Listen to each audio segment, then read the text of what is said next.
It's refreshment time, folks. I have to return some videotapes. Are either one of these any good? I don't watch movies. Do you like scary movies, Sydney? You have a TV? No. I just like to read the TV guide. Read the TV guide. Don't need a TV. Books, records, films, these things matter. Call me shallow. It's the fucking truth. Over 1,600 titles, each for rent at just $2 the first night, and only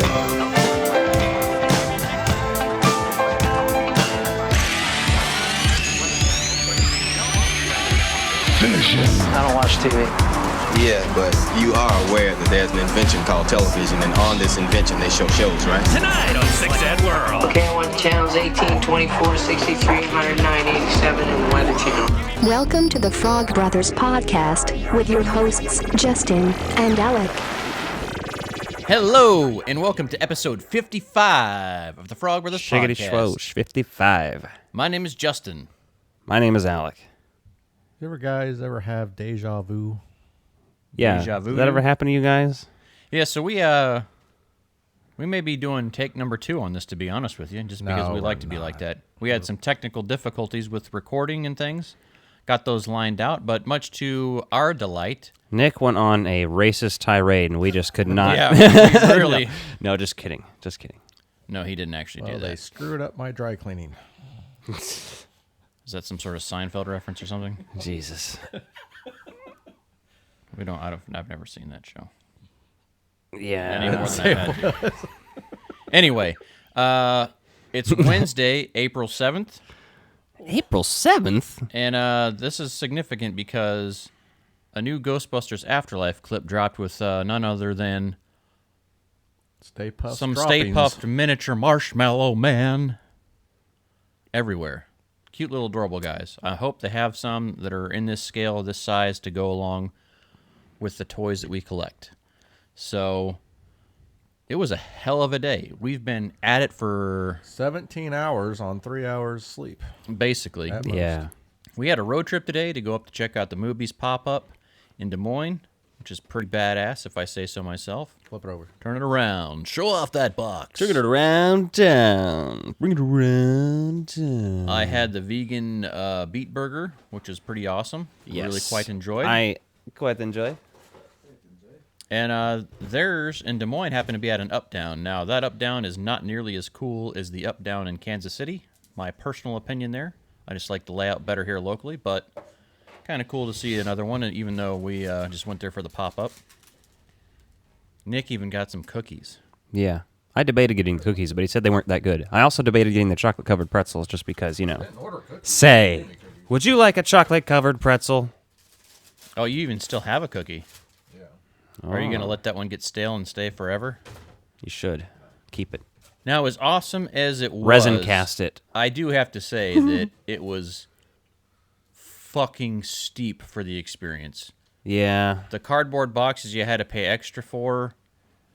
The plastic. $4. Well, yeah. what was the cost? $35 a person? 34, I think, after tax and fees for a meal. So 30 basic meal. $34, and that just included Did not include the drink. either a burger or, you know, the Polish sauce or whatever the hell they had, or and fries or onion rings. That's it. And you got to look around and be in the physical space. It was at least another $4 for a little cup of soda. Yeah. I'm still glad we did it. Good time and all that. Yeah, it was definitely worth checking out. And we also had some extra awesome stuff we saw, but we're going to save that for another date and time. So you may have seen some photos about that, but we'll come back to that later.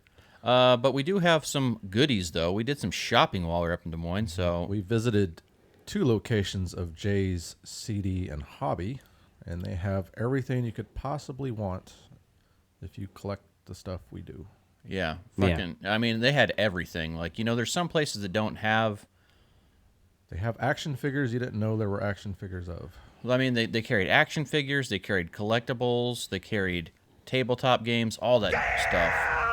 Comics, movies. And the one thing that you really don't get a lot of the in-depth tabletop games at a lot of these other specialty stores, right? Usually that's kind of its own place, but this store had everything. Got a hell of a deal on Super Mario Brothers U for the Switch.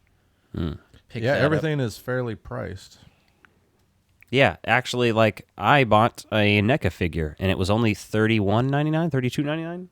I don't know. I'll look at it in a minute. But Yeah. either way, it was only marked up like $3, not fucking $10 or something, The markup was pretty standard for a specialty store doing small volume ordering. Yeah. And I was really happy with that. A lot of the other selection was NECA figures, amazing. too, were only like $30.99 and $31.99, too, I noticed. I So, would say that they've had the biggest selection of reaction figures I've ever seen anywhere. Pretty much every fucking line that's currently available, they had. Yeah, that was nice to see. I was very tempted on the Army of Darkness ones. But, if you're not subscribed to our YouTube channel, if you're on the audio feed only, check it out. We've got some awesome videos coming from inside this toy store, so if you're ever in the Des Moines area, check this place out. It's pretty cool.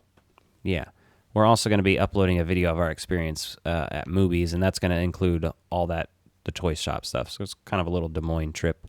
And we also shot a bunch of other footage, which will be released in May for something else special going on. That's maybe even a collaboration with some other folks that you might be familiar with. Folks, the moose out front should have told you we're closed. Yeah. So we're gonna. So who's going first here? What do we want to do with this? Fucking Nick spent the most money, so intern Nick, tell us what you bought today. Tell us what he's won. Show it on the camera too. Yeah, you got to. Otherwise, it's kind of... And you have to describe it for the audio feed. Yeah. Well, I got, first of all, the Walmart's release of the Pass it over here. Mattel. We'll show 'em hand those off. to us so you're Mattel not changing the Ray lighting. stance for the, I believe, original price of $15. That was the Walmart exclusive re-release of the Matty Collector Ghostbusters. Got a good condition Matty Collector Walter pack for the original release price too, I believe, of $30. Now that is a fucking sexy action figure. That's got to get your dick hard, doesn't it? Probably $60 minimum on eBay. It makes my Walter want to peck, you know what I'm saying? Your pecker is Waltered at this point, I would say. Got the 2 record score. We just sent Nick GB1. down a rabbit hole. Are those your first vinyl records? Yep, and we I'll get the popped GB. I'll get all the Ghostbusters. We popped this cherry on that one. and the soundtrack and the scores. Pretty slick. And the fucking comic book Motherload. Got a stack of books here. I don't know if you want to look at the James Bond ones. Yeah, we'll show them off. He spent money on there. They're probably like, we love this dude. He dropped a lot of money on us. Maybe there's one guy out there who's like, oh, there's James Bond comics? I didn't know that. I really enjoyed seeing that cover, and now I'm going to go purchase those. Thank you, Nick. So Ghostbusters trade paperback. This is a re-release of a different issue I have, so it's the same collection. Different alternate cover, which is pretty slick. I was in a fucking panic when I saw those. I was like, where do I have these? I had to go through my books and make sure I had those because I was like, I haven't seen these covers, or what's wrong? The non-trades are 10% off cover price, so I got some good deals. There's on another those one too. of those. And Nick lucked out because we found a whole fucking collection of the IDW Ghostbusters, or not the IDW, the 88 miles per hour Ghostbusters. And so we've got issues 1 through 4. So if you don't have those, it was a short-lived run. They went out of business because they didn't manage their business well. Pretty fucking cool to have in your collection, though. If you're a comics fan and you're a Ghostbusters fan, I'd highly recommend it. Year 1, a couple different issues here. He's got number 3 and 4, cover B. Ooh. For you fuckers out there that like the Ghostbusters Sanctum of Slime, IDW did a one-off of that comic. Highly recommend that one, too, because that does follow up kind of where that game left off. And I haven't played that game, so maybe I need to get around to that. We should do it here. I've got it. Yes. Then we can have story The time. Extreme Ghostbusters issue for the 35th anniversary. A sick edition. The Real Ghostbusters for the 35th anniversary edition. Quite nice. Guide and enjoy. A Ghostbusters Answer the Call trade paperback. Trader. Why would you have that garbage? Ghostbusters International. I believe this is volume number 1. Ghostbusters International volume 2. Fucking amazing series. Which I by may IDW. already have those in the giant hardcover. At least If it turns out you do, I'll buy them from you. I might still keep it. I like Ghostbusters 101. Great, very nice. And also point out that these are all in excellent shape, even the ones that weren't in I book don't even, and board. I don't even on think the these shelf. are resold to them. I think they just bought these and had them on the shelf there. That's what it looked like. James Bond. I prefer to read James Bondage, but he likes James Bond. Is this something you knew about before and you've read before, or you just saw I've them? only read the first story series that they've had. Now, Nick, since you're the expert, are these based off any of the These books? are original stories to Dynamite It says Comics. Ian Fleming's James Bond. Bond, yes. Well, I mean, James Bond Origin. So Nick really went off the end there. So he's going to be doing lots of reading.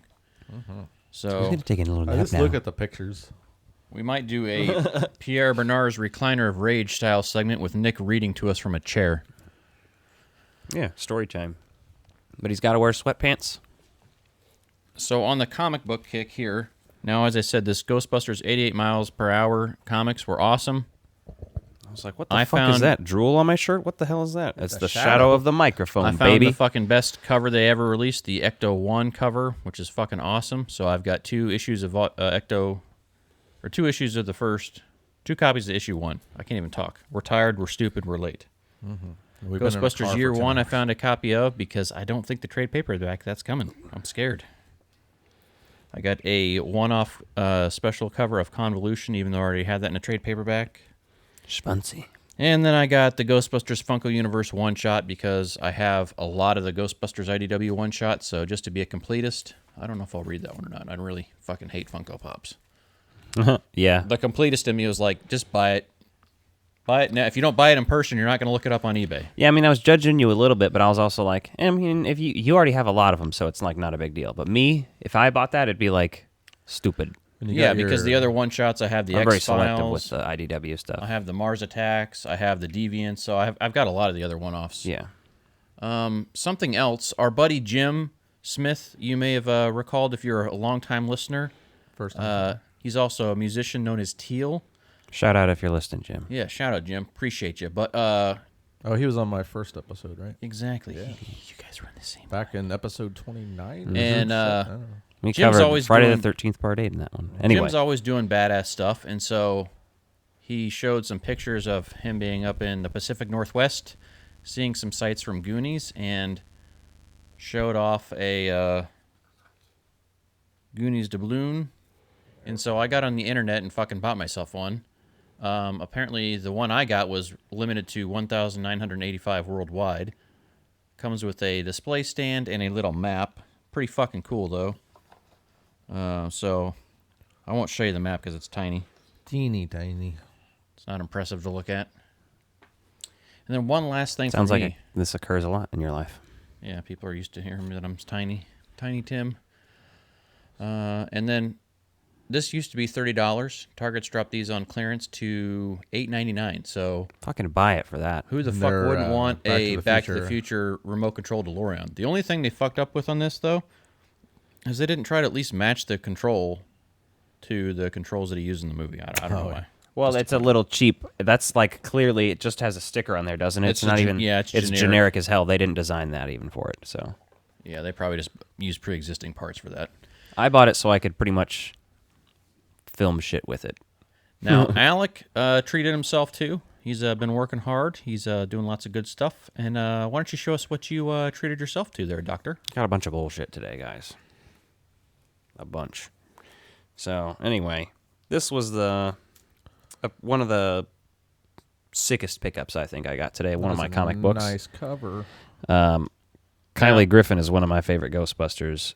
And that's the art of Tim Latte. Or Lottie, I don't know how he prefers to pronounce it. Sorry if I butchered your name. Latte. I mean, vanilla latte. He did some badass artwork for Ghostbusters Fan Fest that came with it as well, and he's done a lot of the IDW stuff. So I love seeing his artwork. So obviously, if you don't know, obviously that's the Kenner style packaging, or a mock-up of what it would look like with a Kylie action figure, and it's pretty fucking cool. It comes with Pagan, her cat, a little mock-up proton pack, all that. And someone actually did a fan version of this and actually mailed one to Tim. So this if is you a follow variant Tim's issue. Instagram, yeah. And I already have this comic, but I wanted this cover bad. It's even got the vintage like Toys R Us looking orange sticker on there. And then I also picked up the first 2 issues of Planet of the Symbiotes from Marvel. It's King in Black. I guess that's the series. I don't know. It's kind of hard to tell with what the fuck's going on here. Planet of the Symbiotes might be the series, and this is the comic name, King in Black, I think. So okay, but we'll look at this first one here. You can see this cover. Now, the badass thing about this this is not worked on by the same one as the second one, but this is the first issue, so I went and picked it up too. But the second one here is written by one of our favorite people in podcasting, Mark Renardin of Fat Man Beyond with Kevin Smith. And he basically described it as a character like Captain America who takes a super soldier serum that ends up turning him into a giant kaiju with a flag on his stomach. And I was fucking sold. So I went ahead and picked that up. I'm going to check those out. And we had a bunch of the Planet of the Symbiote series from the 90s that was really popular. So it was really cool to hear that Mark was working on those. Yeah, and to see that come back again and do something new and fresh. So excited to see how those turn out. We also got the Nano Hollywood Rides Diecast Jurassic World Helicopter 1992 Jeep Wrangler and 92 Ford Explorer. It's funny that they're marketed as Jurassic World, even though two of those are strictly, basically, well, I mean, you know, they're from Jurassic Park, let's be honest, especially in that condition. Not Jurassic World. They're labeling everything Jurassic World, even the legacy stuff. Yeah, I know. Like, it's fucking whatever. Is that like man. a generic name for the franchise now? Probably. Yeah, that's pretty much what they've gone to. Also picked up on vinyl, since we're big proponents of this shit, the Shadows of the Empire soundtrack. Now, you may remember that I have that as well, and we found it in person for Alex, so how are you going to pass up finding something like that in person? That's awesome. The fucking artwork and shit, I just love it. I'm here for it. So that was another thing I bought. Got a couple more things, actually. We ended up going into a Goodwill, and we went into two of these Jay's stores. Oh, yeah, you got your VHSs. And that wasn't even on our agenda. We just were like, hey, we should look up some toy stores while we're up here. Yeah, so $32.99, I did find Greta. Our first find of that. The female gremlin from the new batch. I need that one myself. Would you like to open? Yeah, let's take this. Ooh, she's looking rather fetching this evening. Right? Mm-hmm. Pretty slick, if I do say so myself. Just need a figure of Robert Picardo for her to hump. I don't have a bunch of Star Wars toys, but I do have a Jabba the Hutt play set kind of that I'm working on. Yeah, you got. I'm doing it scene by scene Star Wars collections pretty much, and they're only in the 3 3/4 lines like the old stuff. So it's mostly Powers of the Force stuff, all of it pretty much. Except the actual Jabba's playset that I'm using is from the vintage collection, but who gives a fuck? Looks cool. Anyway, found this today for $10. Again, reasonably fucking priced. Yes. Yeah, they had a lot of I wanted to buy a bunch of Star Wars stuff, and I had to just be like, no, I'm just going to buy this. So much Star Wars stuff at the Which, by the way, one of them is named something close to Greta. Greta? Like Greta? So, yeah, exactly. Greta! Which one is she? All their names start with You fucking Greta. know who it is. It's the one that looks like Greedo with fucking mohawk and tits. I just want to make sure it matched the gremlin. McClunky. And we picked up some VHS. We got Silence of the Lambs. Hello, Clarice. Puts the lotion on its skin. We'll discuss that later. Hello, Clarice. Charlotte's Web. Who doesn't like Charlotte's Web, you know? You got to have a good kids section. And I'm just now noticing, do you see that logo on the back of this VHS? Oh, the McDonald's This is a version of Charlotte's purchase Web? at McDonald's, not for resale or rental. And they resold it. We have to call the police. Look at that shit. Cancel Goodwill. McDonald's. You remember those old commercials in the early 90s? Did you get that Scooby-Doo today? Yes. Oh, I didn't even see you grab that. Yeah. Scooby-Doo. Scooby-Doo goes to Hollywood. Where are you? VHS clamshell. I'm a big Scooby-Doo guy, so what can I say? It was $1. I had to get it. And Goose Pimples. His name I wish this clamshell was in a little bit better condition, but considering what it is, I'm fucking stoked, because I've always wanted this. We never owned this or any of these growing up or anything, but I have a decent amount of the books. That's like the best of the TV series episodes right there. This is The Haunted like, Mask. I'm going to watch this every Halloween now. Yeah. Because I own it, bitch. Me being a lazy asshole, I might just try to get a digital copy because, it's easier for me. So, that's all I got today. A bunch of shit.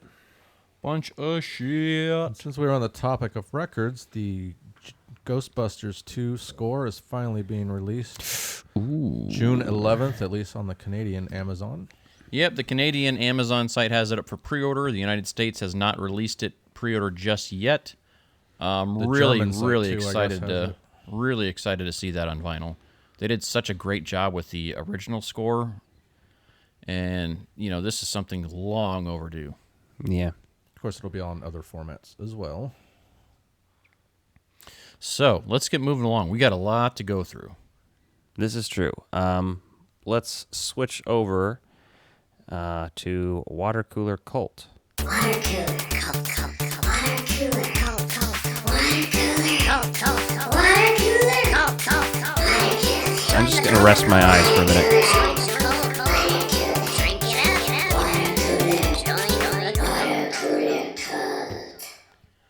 The Falcon and the Winter Soldier, Episode 3. Titled Power Broker. Power Broker. The Power Broker. This was probably my favorite episode yet. The first 2 episodes are a little bit slower going, just to kind of set up some things. Character development. Yep. Character arcs for the series, you know.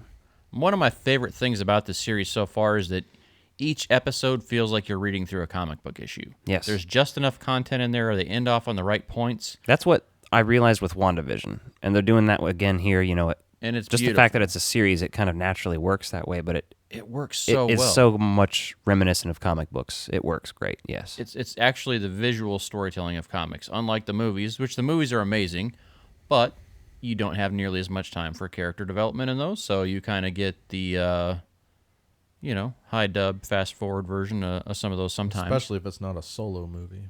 Yeah, exactly. Yeah. So they break out Zemo in a Ocean's 11 sequence, which I found very charming. That sequence is really cool because it's hilarious because Sam and Bucky are arguing over how they're going to, if they're going to do it, and he's like, no, you're not going to do it. And then, as you watch through this whole Ocean's 11 style sequence, who comes through the door at the very end of the sequence after they describe it? None other than Mr. Baron Zemo. Baron Zemo. And he steals this episode too a little bit. Great character development on their part with him. The fucking Zemo dancing thing is going viral. Of him at the fucking club or whatever. Yeah. People are loving that shit. Well, it's just another I've way... seen a dance-off between him and Tobey Maguire from Spider-Man 3 already made. Oh, fuck. They need to do that, and then they need to take the Guardian scene from Volume 1. Oh, God. And do a three a three-banger. 3x3. A tripod. Ooh. A triangle. There's so many other good characters in this, and they explain what's happening with this. Like, Sharon comes back. Obviously, you recognize her from the other Captain America movies, right? You saw her first in The Winter Soldier, and then you got to see her in Civil War.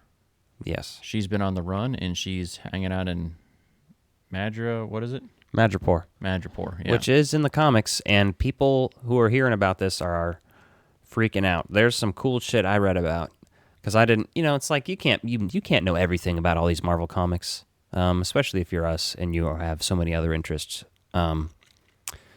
So Wolverine apparently owns, on the Hush Hush, a bar in Madripoor in the comics at some point. So people are like, oh, there's another potential way for X-Men to come in, which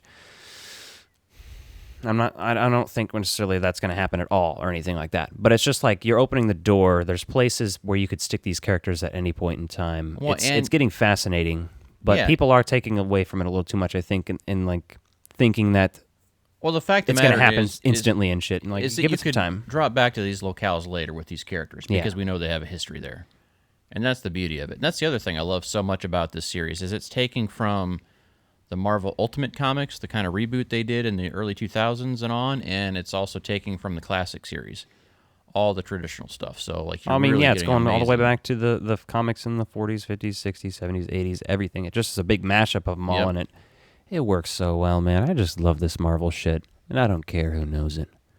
I love it. You would, you goddamn hippie. Pretty much. What stood out to you, Nick? What stuck out? See, I've had 3 hours of sleep, and it's 11 o'clock at night the next day, basically. So, yeah, we're having a hard time here. What stood out to you? Some nice action scenes. We brought back some characters we've seen before. And I really liked when the Falcon and Winter Soldier made out, and Sharon played the saxophone while they did it. That was an unexpected scene. Maybe I hallucinated that. Wait, I thought that was on OnlyFans. I thought that was a cosplayer OnlyFans you were watching. Maybe I dreamed it. Maybe it was a different show. I'm not the only one. Could be.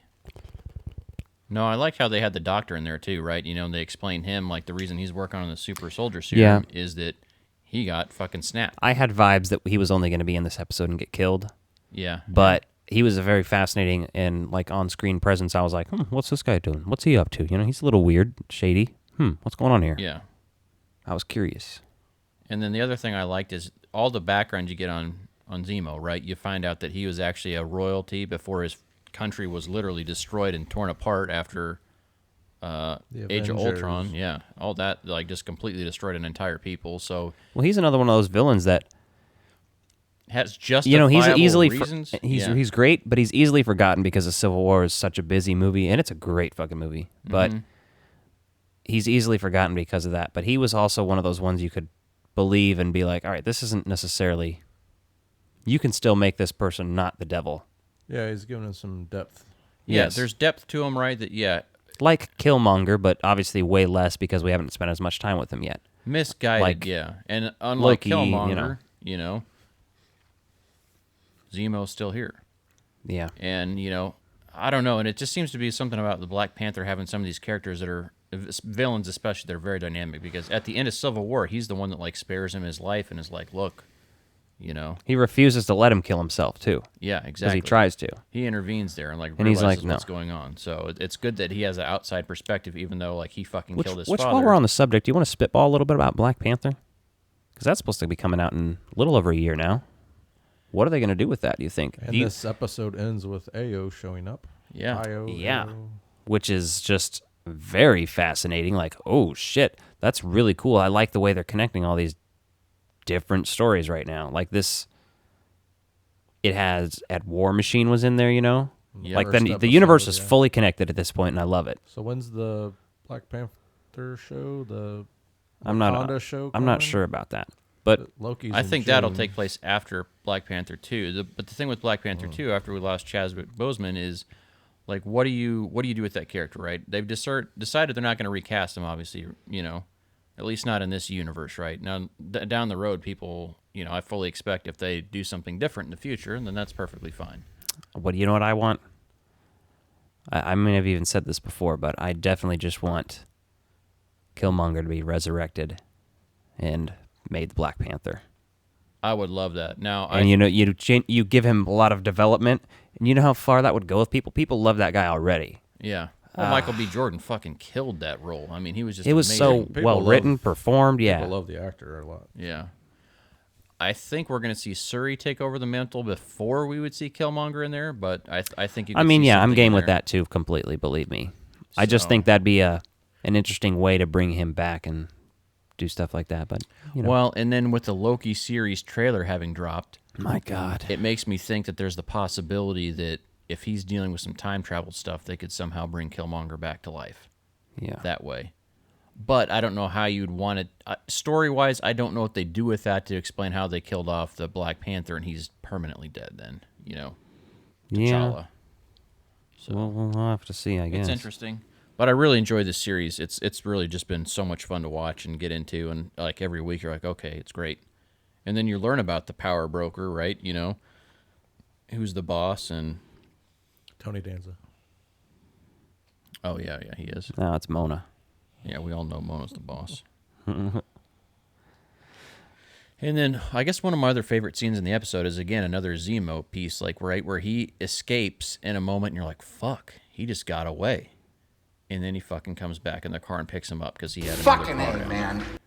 And you're just like, okay, so you're not really fucking around with him. I was like, okay, I didn't want that character to go to waste that quick. Yeah.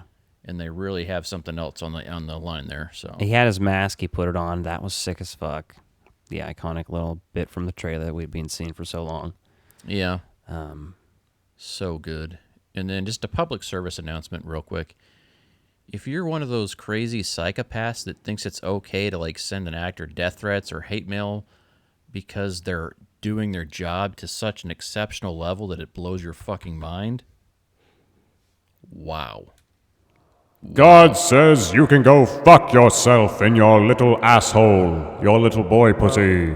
He's clearly not going to be the permanent Captain America, so. And more importantly, who gives a shit? He is royalty amongst movies. The Frog Brothers in space, space, space.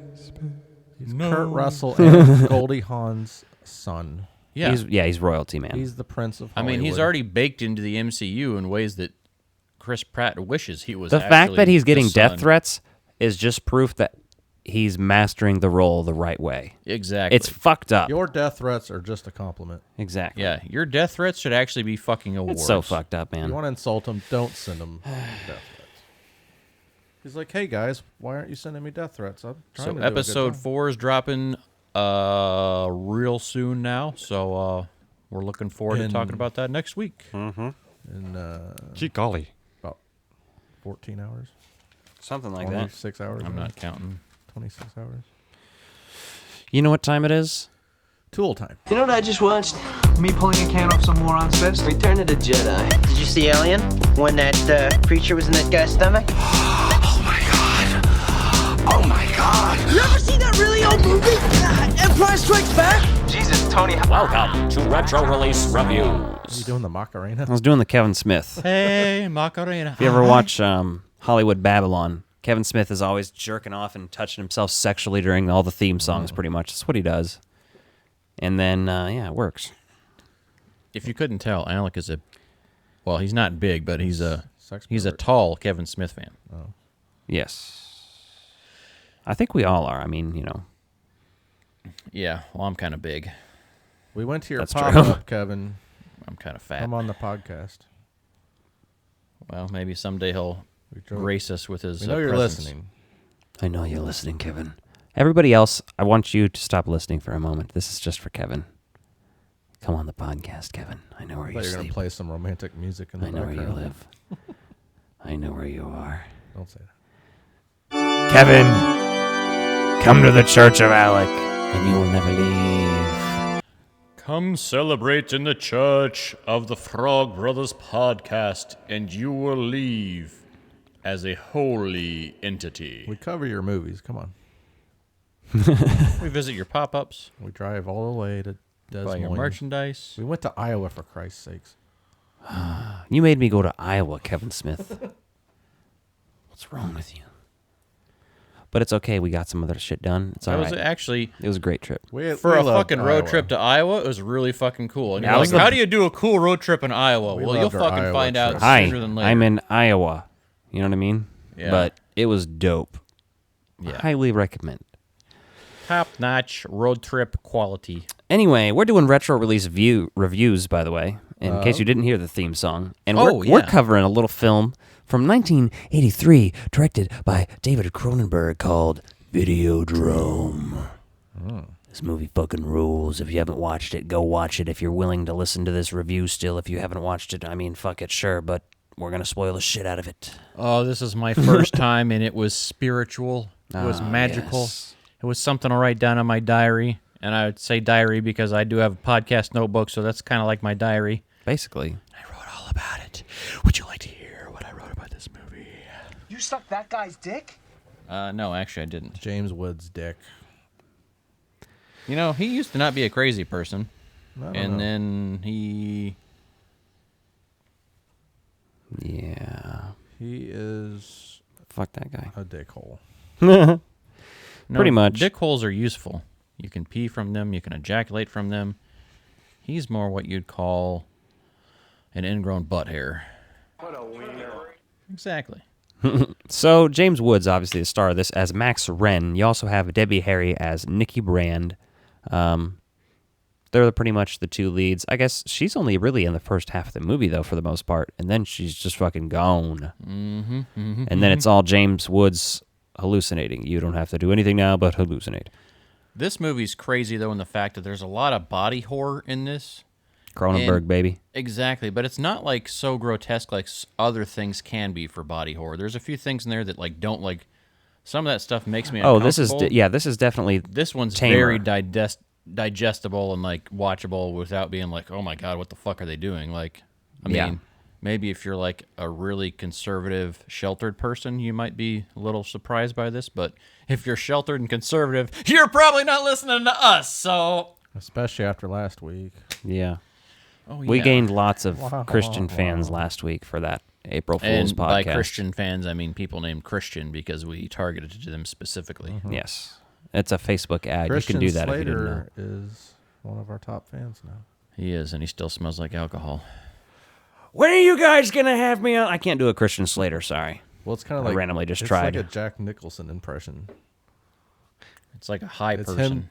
No, because Slater Jack doing a Nicholson, anyone can do a Jack Nicholson. But Christian Doesn't mean Slater, it's good. But You just Christian sound like Slater Pete from Twin Peaks there. Christian Slater imitates Jack Nicholson, though, all the time. That's his whole shtick.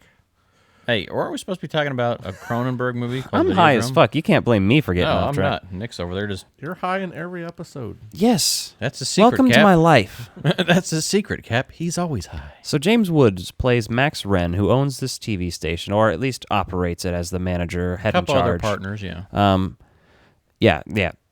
And he is... It's basically trash TV. It's described as softcore porn and hardcore violence is what he plays on this TV channel. And he does it because it gets ratings. It gets views. So he goes into work, and his coworker is working on a pirate radio, pirate satellite dish is what he calls it. So he calls himself the best damn pirate or whatever, and there's a back and forth between them. So he shows him that he found something called Videodrome. And it's this fucking show that's basically just fucking torture and murder. No plot. And it's coming from some weird broadcast. I can't even remember where the first one is. They it's like basically say overseas it's like somewhere. 57 milliseconds away is kind of like how they're timing it, so they're trying to figure out the location based on that. Yeah. Which, fascinating. Yeah, it's pretty interesting to I hear love seeing all the stuff. rack mount gear in that room all Yeah. the time, and just the old TVs and VHS and shit all the time. I'm just sitting there like, oh, yeah. Oh, baby. And that guy's name is Harlan, so Yeah. it's Harlan there. He's the pirate. So he shows him this, and if you watch it back, you'll notice he doesn't watch it himself, which No. will be important later. So Max Wren watches it, and then he decides he wants him to work on it and try to find it, and he wants to try to get the show on the air or whatever. He later is talking to this woman. Well, actually, I think that's when he goes on the...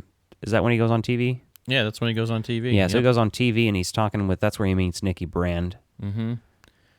And that's a great exchange there. I love that because he calls her out on shit, because she's trying to say, oh, I'm not into all this, this kind of culture and stuff that you're selling on TV. And he's like, you're wearing a bright red dress. Like, you knew what you're doing. You knew how you're dressing that way. So he calls her out on that. And then she's like, yeah. And then it's hilarious that he asks her out, like, on TV. He's like, well, would you like to go out sometime? And then She says yes. fucking sure enough, man. And then pulls it they're off. hanging out, right?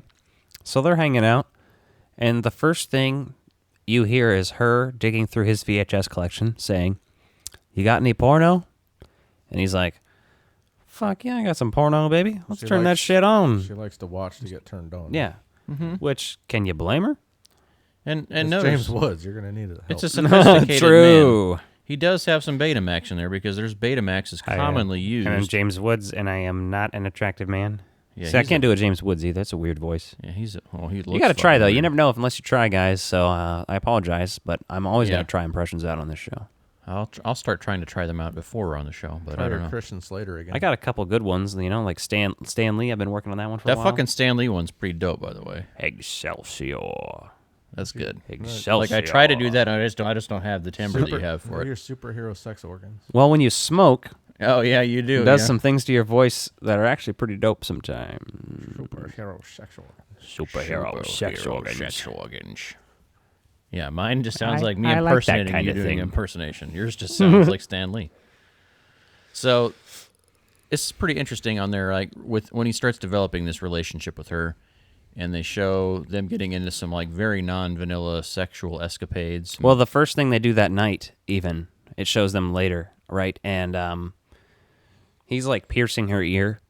And then, like, licking the blood off the needle and shit. Mm-hmm. And she's Yeah. like, fuck yeah, I'm into blood play, BDSM, fuck yeah, dude. His dick is probably in her ass in that scene, just, like, sitting in there, you know what I mean? Like, just cultivating, like, hibernating, waiting for the next Hibernating. fuck. Yeah. Temporary hibernation. That's what I get the impression of. But then it zooms out, and you get this kind of weird feeling, and you see him. Well, first, he showed her Videodrome. That's what the porno he put in was. And she was like, oh, fuck yeah. And then they started doing the fucked up shit. They're doing the blood thing. And then what happens after that? The other big piece that's In kind that of scene? in that whole is the cigarette burn in that same scene. No, that's not the same scene. Okay, because they kind of show like their budding relationship. Yeah, the big significance. And this one, there- he's still fully game for all the fucked up shit they're doing. He's like, oh yeah, this is fucking hot as hell. I'm licking your blood off the needle and whatever. Yeah, it's pretty wild to see that in there, right? But it's really social commentary. I'm sure on like the home video porno market at the time and like the type of content that was becoming widely available and what people's consumption was becoming. I mean, hey, if it's consensual. Oh, I know. I'm not judging it there. I'm just trying to say, like what Cronenberg's trying to get across. But at the same time, like, it's still art in many ways. So Max goes to work and is meeting with a lady who he clearly knows, this older lady, and he's worked with her before. He's bought television shows from her before. Yep. She's trying to sell Siamese Dream, which is very funny because it's this like very like classic somber looking like very Japanese, very traditional looking Japanese setup in there, right? You see kind of like with the minimalist robe, the design. makeup, the big hair, and she walks over to this desk, and there's like a little like doll looking thing, it looks like a handmade wooden doll or something. And then she takes the hat off of it, and it's like the head is the tip of a penis, and then she slides the dress off, and it's just a fucking wooden dildo. It's basically a way to keep your sex toys on display in any part In the middle your of the home. fucking house, which is pretty dope. It's like, people have weapons hidden through their house and stuff. Oh my god, we need to make a bit about that where you just have sex toys hidden all over the house instead of guns. Just pull out a dildo right now and shove it in there out of your couch and smack somebody in the face with it. Exactly. That'd be hilarious. So they have a meeting there, and he kind of asks her about Videodrome and if she can get it, and she's like, I don't know, Max, that's pretty fucked up shit. It starts off pretty subtle, though, when you start getting into this, and then you start getting into the weird shit, the real Videodrome Motherfucker stuff. starts hallucinating. Yes. All right? Those are amazing hallucinations, too. The TV is like breathing. Yeah, and it's very sexual with Nikki on there, right? He's seeing Nikki through the TV, and the VHS tape that breathes it's is like fucking it's sick like as hell. throbbing. It's like a throbbing VHS tape. Yeah. Yeah, that too. It's But like yeah. you grab the VHS tape through my jeans, and that's what it would look Well, like. yeah, and then it's then it starts looking like flesh, just with like the tape. The reels flesh in the tape. back. TV yeah. too. The TV, the flesh TV, I want one of those in my house. You know? what I Yeah, mean? that flesh TV is very creepy. It had very Nightmare on Elm Street Imagine if vibes. I found an old TV like that and Well, fucking I did it up mean- like that. Oh shit, that would be fucking dope. Who would we kill to get the skin? I mean, anyone, a drifter. That won't be missed. No. I was gonna say something really dark, We but I could've picked won't. up- Do it to me. Fuck it. I was gonna say we'll do it to ourselves. Remember that? Yeah. Remember that girl we saw walking on our Iowa trip today? That's fucked up, Nick. Or that girl at Taco Bell that You're sick, Mom. You know that's just You sick. let her out of the trunk, right? we didn't have room in the trunk. We had all kinds of toys. That's true. There were We way never too many toys in the trunk for a woman's We body. never have room for dead bodies. So Yeah. we always have toys. There's too, and we books. buy too much shit on road trips, and it was a hatchback anyway, so there is that. Yeah. It was today was a good day, as Ice Cube would say. You know what else gets weird in this movie is the You fucking laughing at Punk. You don't know Ice Cube? You down with some Cube? is the stomach vagina. Yes. The stomach vagina is one of the great parts of this film when he... Max holster. takes this gun and he puts it inside a vagina that magically appears on his belly, and he hides it in there. And he stuffs it in there, and then he kind of wrinkles it around. And There's no clit. No, there's no clit. well, that's because most men don't know where to find it. Yeah, whoever He was didn't know how the... to Present hallucinate. company excluded. He couldn't Clearly, because he doesn't know what it is or where it goes. No, it's the special effects supervisor clearly didn't know how to, flick the bean David or lick Cronenberg the knows bean. what a clit is, though. He would have told him. No, maybe that was too. David graphic. Cronenberg definitely knows what a clit is, but he was probably like, oh, fuck it, he's innocent, I'll let him think. He's flicked more beans than Bush family. Bush's big bean. That's actually. If Oh, the execution Christ. could have been a little bit better, but I think you've got a real good joke in there somewhere. Well, Maybe it came to me in pieces. came to you in pieces. I have a strong psychic belief. I don't know how that's relevant. That Nick It came to you. is an asshole. In pieces. In pieces. Yeah. So that's one of the crazy scenes. So he stuffs that gun in there, and then later on in another scene, he pulls it back out, and then it gets all Terminator-esque, and you see like the gun growing into his flesh and like the metal coming through the gun and then like going through his hands. It's very grotesque. I would say that's probably the most uncomfortable part to watch, just from a grossness level, because you see like the metal going through the skin. And this of the came out a hand. year before Terminator. Yeah. And it's very interesting in that aspect because the effects actually do remind me of Terminator, like the flesh effects and stuff, It's very 80s and the practical effects they used, right? And it makes sense. I wouldn't be surprised if the same kind of team worked on it, you know what I mean? It slowly just gets absorbed into his hand and just and then starts to look really monstery Cronenberg-y. There's no other way to describe alien, vibes to it. And it looks pretty good too, right? That's sick, yeah. Every time he decides to reach into his stomach vagina, he will pull out his hand and it looks like that again, which is just fucking disturbing, but sick. And then he goes and meets Barry Convex? Yes, Barry Convex, who was like, we just want to record your stuff because your brain, you're still here functioning like a normal human, but truth is you've been hallucinating for ever since you watched Videodrome. He shoots up his office too, right? Oh, he does that later. Oh, okay. He does that after he's told by Barry Convex to do that. Because we're kind of skipping around a little bit. Well, yeah, but he got ahead of us a little bit. That's all. I mean, because you got the whole cathode ray church and Professor Oblivion and there's his the concept daughter. of that. I want to go to that church, a cathode ray church. That's a very unique place. And TV church. It had very much like a homeless shelter vibe to it in a lot of it, which was pretty cool because you're like, oh, a church actually helping people? Who would have thought? Huh, I didn't know they did that. For real. Holy shit! Some do. The cathode ray church for sure does. He meets Bianca Oblivion there, who's Brian Oblivion's daughter, who I don't know if we mentioned earlier, but Brian Oblivion is a guy who was talking about the weird shit on the TV at the very beginning of the movie. He was a TV in the interview. Right.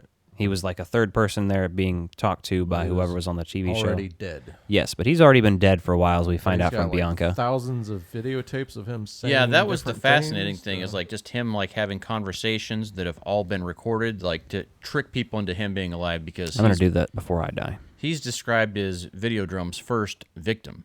And so he knows he's got this, and basically it says it gives him like a cancer that's killing him, and like he gets treatment, but obviously has died a while ago. This could make a whole movie in itself of of somebody who's dead but made enough videotapes, like to cover any I'm scenario.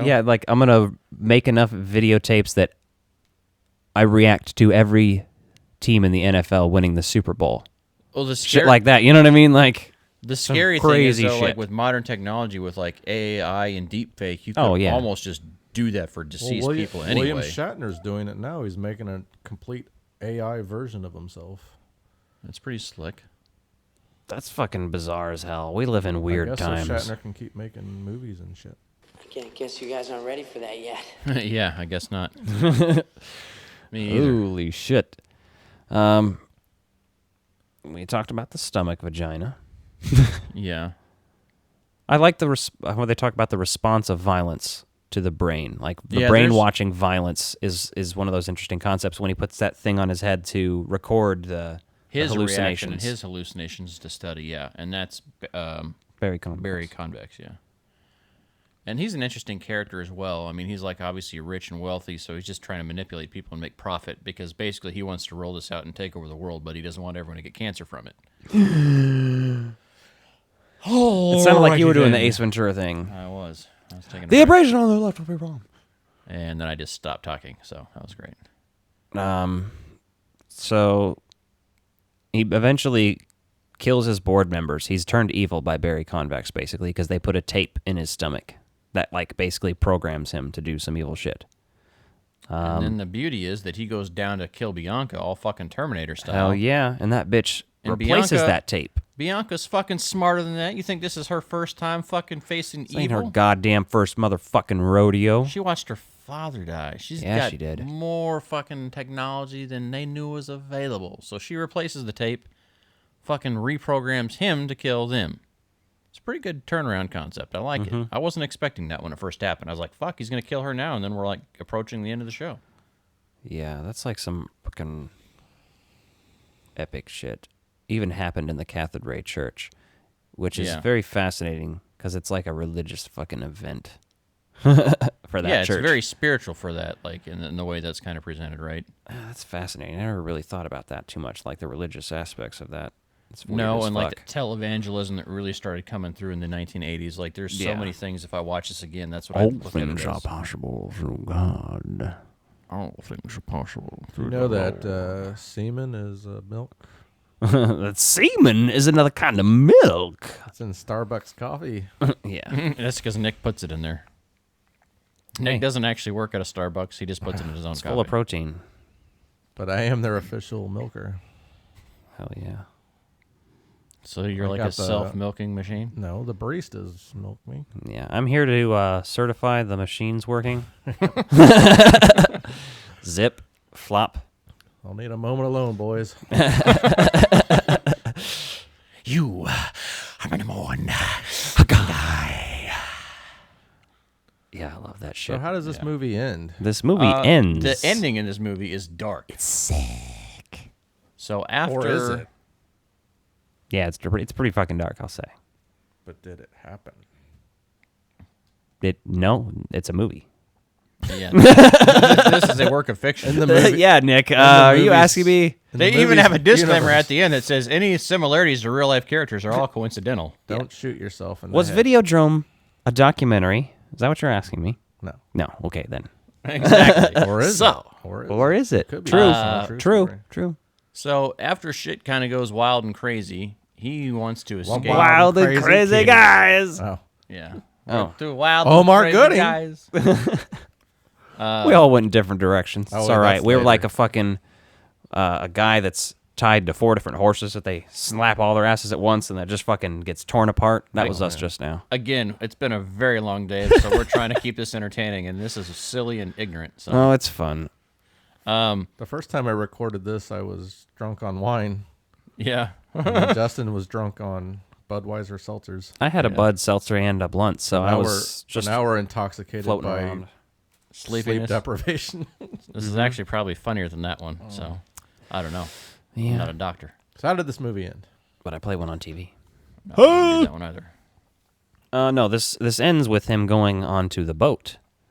And he goes onto this boat after he's killed Barry Convex and He's on the run. And all Harlan. his co-workers. He did that earlier, yeah. But then he went to the cathode ray, did all that stuff.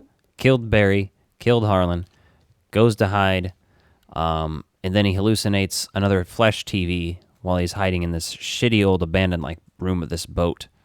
And it's Nikki on there again, right? And she's like, you should fucking kill yourself, basically. You need to kill yourself to move on to the next level of Videodrome and get out of this shit or whatever to fix your problems. Yeah.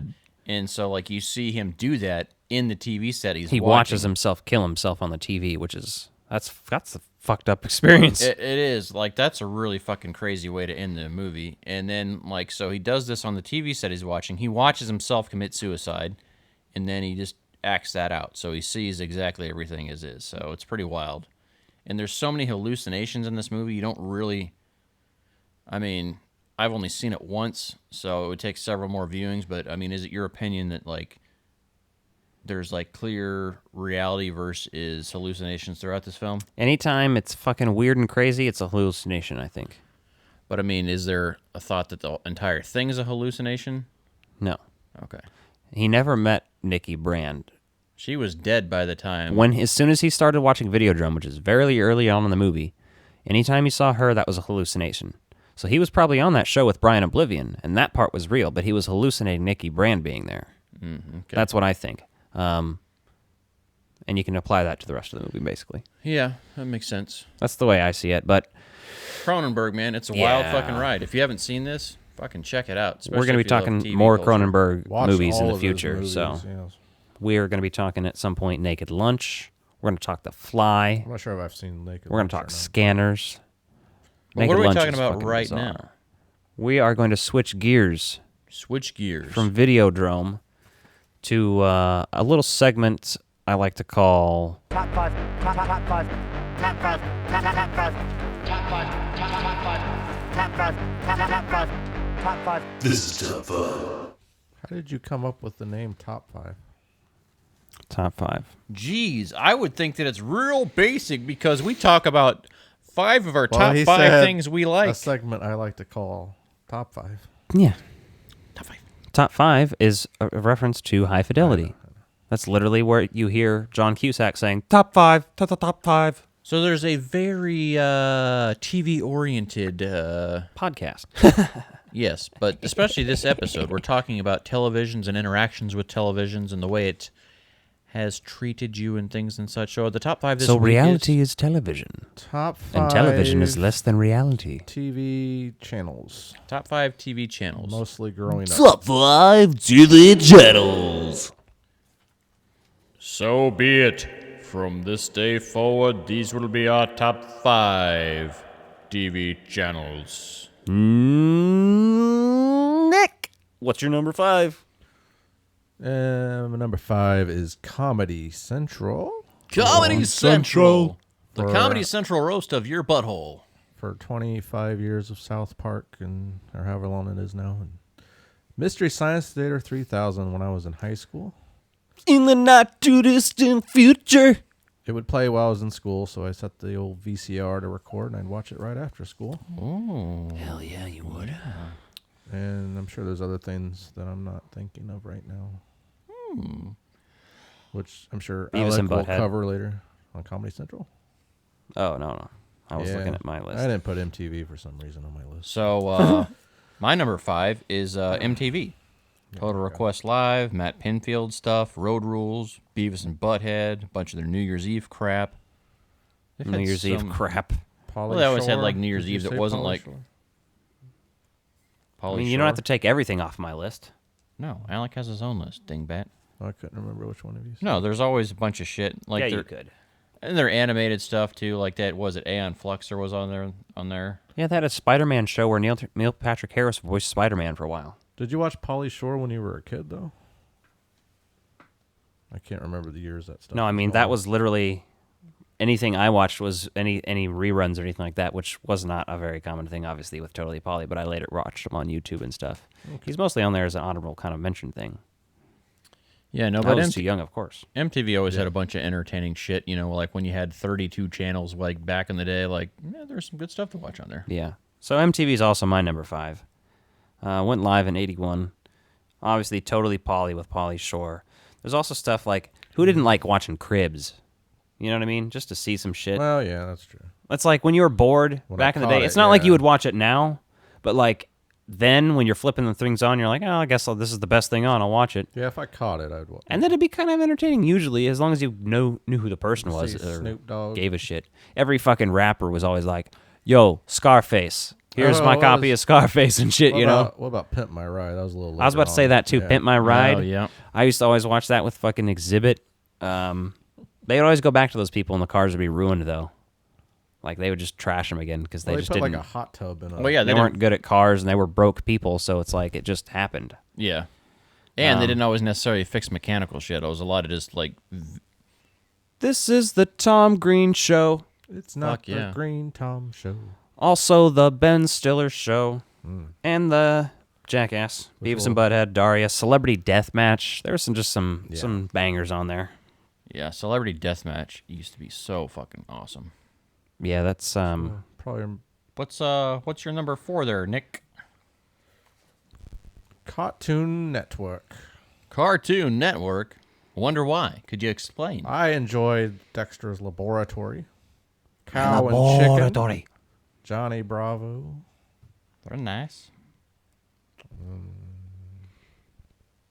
Space Ghost. Wasn't that on Cartoon Network? Mm-hmm.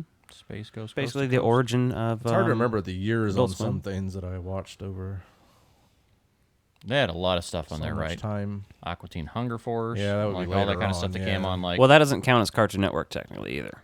That's Adult Swim. Yeah. They literally operate as separate channels. It's the same number on the dial. That doesn't mean anything. Same. They operate as separate so that the ratings are separate because their audiences are literally separate. Yeah, So, that's true. like, we don't watch Cartoon Network during the fucking day. No, you don't. What's your number 4? Oh, my number 4 is USA for programs like Up All Night. USA. Up all night.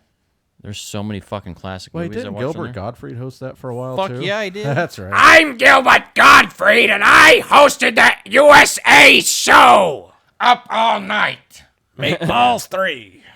It's crazy. Yeah, he was a nutcase on there, but he was entertaining. Like, as a kid, you're like, why does this guy talk like that? My penis is uglier than me, somehow. Alec, tell us the aristocrat story. Yeah. No, then they also had the USA Cartoon Express. So there's so many good fucking shows on the Cartoon Express, like Ninja Turtles, Smurfs, all kinds of good stuff on there, man.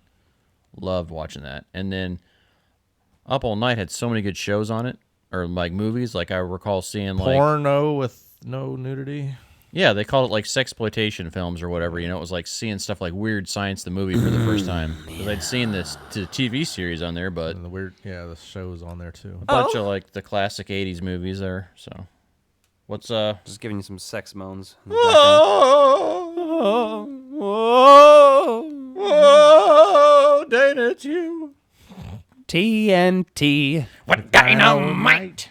October 3rd, 1988. 9. Oh. It rhymes. You know, Monster Vision. Monster Vision. That's just something that I've recently started revisiting again because I completely forgot that I actually did watch this.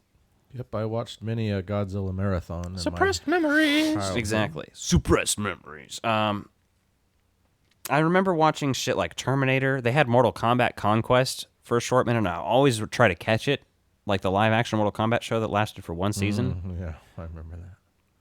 You know, they had fucking Quan Chi and shit in that show. A bunch of original characters as well, but like they had some cool shit in there. I always remember. This is where I watched Back to the Future. This is where I watched Jaws. Stuff like that. So that's TNT. It was one of the places I watched a lot of action movies in the Yeah, they had 90s. some good movies. They later on switched less action-y, more drama-y action, but you know. All right, Nick. What you got? Number 3, Nickelodeon. And I was often called Nickelodeon and Nick at Night because as a my name, name's Nick. My name's Jeff. Got Doug. Rugrats. Salute Your Shorts. Hey Dude. Can't do that on television. Adventures of Pete and Pete. That would be my childhood. We're aging ourselves, everyone. You can tell how old we are by what we're naming here show-wise. I was going to say, yeah, 7 years. Well, I'm saying you can tell my age, though. Yeah. By what I'm listing here, watching. What's your number 3, My Justin? number 3 is the home box office channel, Oh my HBO. God. I watched so many fucking 80s staples on there. Boobies. Stripes, Spies Like Us. Titties. Fucking just getting into comedy, like seeing some of like George Carlin's specials was the first place I saw some of those too.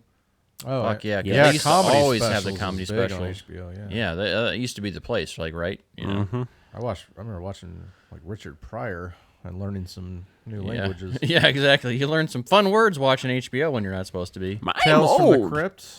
Tales from the believe Crypt, we man. mentioned on the original. Yeah, Tales from the Crypt. The Crypt Keeper used to freak me the fuck out as a kid. Like, that show would come on, I'd fucking like run out of the room. I'd be like, fuck this shit. Why don't we talk about Nightmare City. one of the best HBO channel original movies? You know what that is? Mom and Dad Save the World? Yes. Yes. Oh, yeah. That's a fucking great one. Classic. I have the DVD of that, has the HBO on there, and I'm like, oh, that's sick. And they didn't do a lot of original content movie-wise, so that was Yeah. one of the few that was just theirs, and it was, you know, And kind we of ahead of watched its it time. all the time, and I'm like, I just love that shit still. It's nostalgic. You guys reviewed that about a year ago. Yep. And then the other thing I really loved about HBO is before DVDs and Blu-ray and all the extra features that you'd get on there, they'd always have like little making of segments between things. Things are getting ready to come out, things are getting ready to come on and show on there. You'd have like little behind the scenes segments. Maybe a making of or some cast interviews. I love they that play shit. it like right before the movie too. Yeah, sometimes right before the movie or, you know, kind of after a movie, just kind of depends, but I love those. You know, they're kind of gap fillers so they could start a movie at like a time frame, but it was cool. That's what the ladies call me. Gap filler. Or gash filler. Either that's way. a little more crude. I like crude. Have you met me? Yeah, but you're My more number of a- 3 is Nickelodeon. Oh. Also. Yes. What Nick did you Ryan like at about? Nickelodeon? Well, yeah, I've copies. Ren and Stimpy, you know, you have to mention that. Stimpy, you idiot! I forgot to mention. Hey, Ren and that's Stimpy pretty good. again. There's a good one. You should stick with that one. Well, hi. Oh, Ren. Maybe not that one. I used to be better at that one. I need to remember what he says. It's Billy West. All Real Monsters. That is my shit. Yeah. I have that entire series on DVD. Rugrats, Doug, Cat Dog, Pete and Pete, all that. Double Dare, Guts, Legends of the fucking Hidden Temple. Are you afraid of the motherfucking dark? I'm boned. Wild and crazy kids. Omar Goody. Welcome to Wienerville. Me alone. Did you? That show is like so weird, but very amazing. weird memories. Yes. Did you enjoy anything on Nick at Night? I forgot to mention that myself. Yeah, I don't give a fuck. Okay. No, I not like- really. I watched Gilligan's Island occasionally on there. I like Get Smart a lot as a kid. I never saw that on there. Just wasn't playing That for was me. my first foray into. I remember seeing a lot of I Love Lucy. Spy genre. Which I didn't watch Lucy till I was in my 20s, and I watched it all the way through with an ex of mine. I really enjoyed it. You did? Oh, good. Fascinating. It's a good show. It's one of the best old shows for sure that still hold up really well. Ricky Ricardo.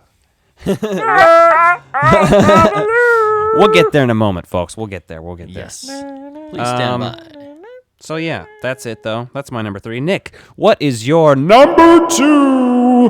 My local Fox affiliate, Fox 35, and when I was in Virginia, I don't remember what the. When you were in Virginia? I don't know when the. To Hannibal boldly was. go For where my- Nick still has for never my gone. Star Trek. But we also watched Married with Children and Simpsons when it first. Married with aired. Children is the fucking shit. That is the tits. It is the bees hung cock. I watched both. That's a first unique episodes way when to they look at first it. aired. It's not and- the bee's knees, you know. It's got to be something meatier than that.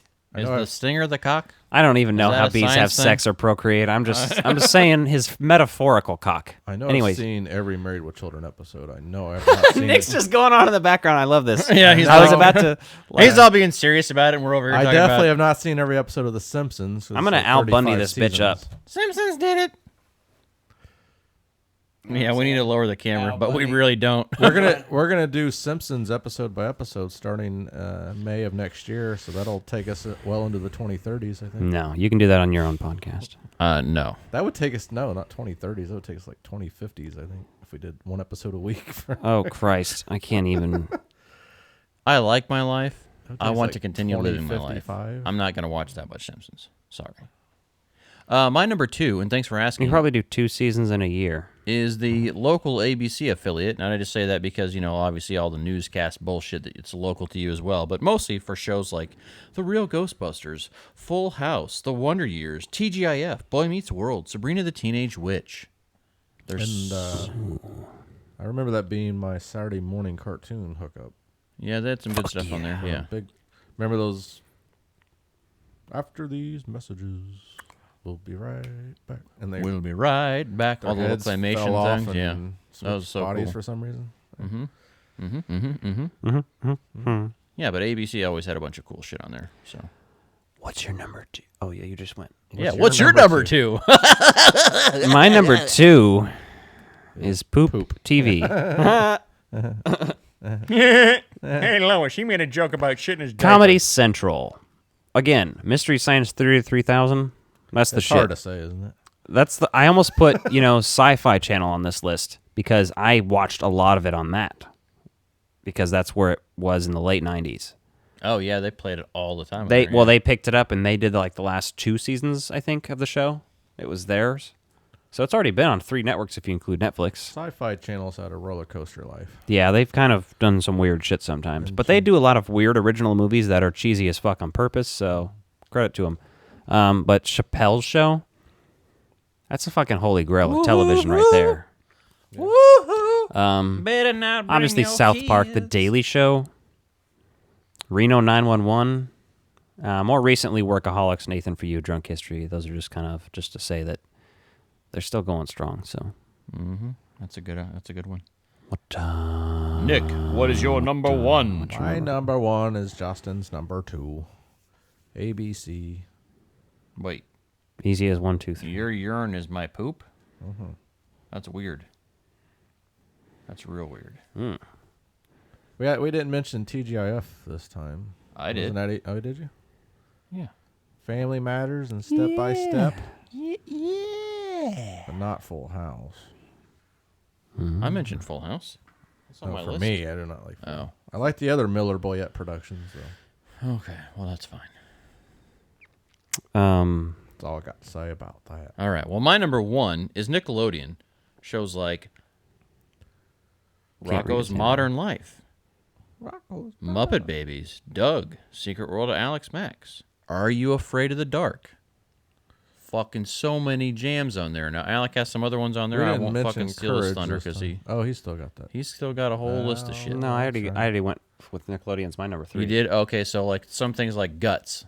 Legends Double of the Dare. Hidden Temple. Yeah, Double all Dare. those types of shows. You Wild and can't Crazy do- Kids. You can't do that on Omar television. Gooding. All that. Yeah. So much You know what I'm fucking saying? stuff on All there. that was the shit. And now everything's just so diversified that like you don't get consistent quality content on a lot of these networks. It's just kind of like hit or miss. Nickelodeon's still got SpongeBob, I mean, which I love. Although the poor, what's his name, had a stroke. yeah, Tom Kenny's probably not doing that voice anymore, man. So I don't After know. they just did a spinoff of Young SpongeBob, so fuck. My number 1 is the classic Cartoon Network, which is basically the Hanna-Barbera network.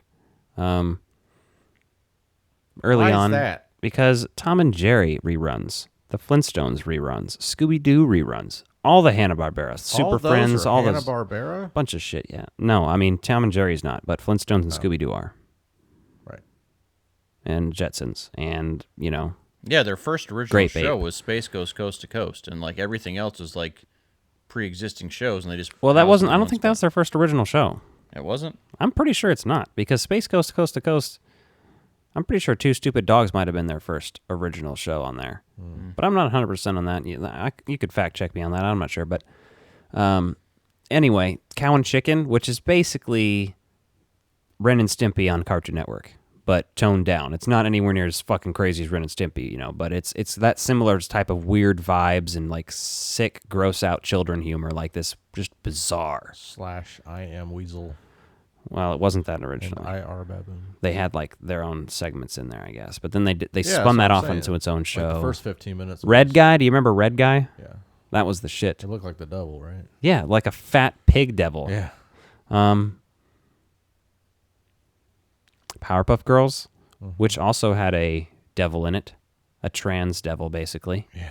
Which I never questioned as a child. What about that? I mean, I wondered. I was like, is this a man or a woman? But like, it was never like in a judgy way. It was one of the coolest characters. What about the live action Powerpuff movie or TV show? They're doing a TV show for CW or something. But the CW shows are all ass, and they're all for fucking It's all for teenagers. Not even teenagers. It's all for fucking tweens. It's like Yeah. 11 to 13. like Riverdale and that fucking garbage ass Sabrina that's on Tween- Netflix. It's all that shit. Tweens and perverts. It's all that same fucking vibe. Oh, so and it's I right was up your not- alley. Not having it. Anyway, I'm not Courage a the Cowardly tween, Dog, no. Ed, Edd and Eddie, plus fucking Toonami. Courage the Cowardly Dog. Yes. Courage the Cowardly Dog is my shit. I have a tattoo of Courage. Toonami though, Dragon Ball Z, Tenchi Muyo, Outlaw Star. I could go on and on with shows like that, but Yu Yu Hakusho, that's my number 1. It's sick. It's dope. We fucking love TV. We do. What's your top 5? We were very much raised by TV. We're like the guy, the You're antagonist in our next movie. Yes. Not quite latchkey kids because we had a stay-at-home mom, but And ironically, you both were at least at some point a cable guy. Mm-hmm. speaking of cable guy,